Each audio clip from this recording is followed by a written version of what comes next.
On the bus ride to Addis, the people on the bus were saying to his brother, you know, why are you bothering with him? He's just going to die. Throw him in the river. They're talking about a young Ethiopian man named Tesfaye, who was on his way to visit a doctor he heard might be able to correct his terribly bent spine. He came into my office and his spine was horizontal. So if you look at his MRI, he looks like a dinosaur. Like I'd never seen anything like that. It doesn't look human at all. Dr. Rick Hodes has dedicated 23 years of his life to helping Ethiopia's poorest and sickest people. He tried to find a surgeon in Ghana who could help Tesfaye, but the deformity was just too severe. That's where his friend, Vancouverite Gary Segal, comes in. I'm sitting there thinking, well, geez, there's this amazing humanitarian. Look what he's doing and how he's devoted his whole life. Maybe the very least I can do is try to help this poor soul who had no other hope. And so the Segal family flew Tesfaye to Vancouver, welcomed him into their home, and arranged for him to receive life-saving surgery at Vancouver General Hospital. It took 14 hours to implant 2 metal rods and 20 screws. Remember, before surgery, this was way down here. Yeah. And so now it's much, much better. When he was at last ready to return to his village, Gary was right by his side.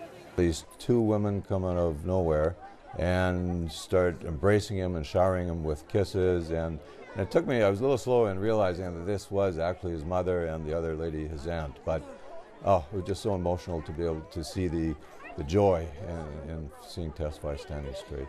Tesfaye's story is not unique. Last year, Dr. Hodes helped 200 Ethiopians receive reconstructive back surgery. The word is out, and I try not to advertise, but sort of the Jungle Telegraph knows that if you have a bad back, get yourself to Mother Teresa's mission one day when Dr. Rick is there. Dr. Hodes specializes in other illnesses too. He must. The abundance of certain diseases in Ethiopia is a mystery. Why do Ethiopians have so much bone cancer? Why do Ethiopians have so many jaw tumors?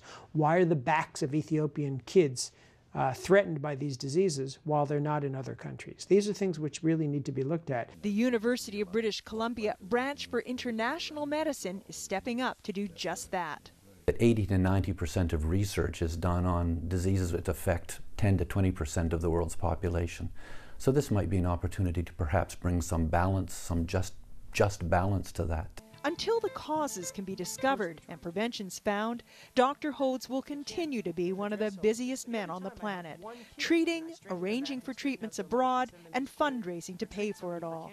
This is where Gary Segal once again enters the picture. I can't do what he does over there, but one thing I can do, and we all can do over here, is help give him the fuel to do more of what he's doing, give him the money to support his work. He is organizing a fundraiser, Bring Back Hope, to be held in Vancouver in April. And returning to give a face to the good that can be done will be Tesfaye, one of the thousands of Ethiopians who are alive today thanks to Dr. Hodes and those inspired by him.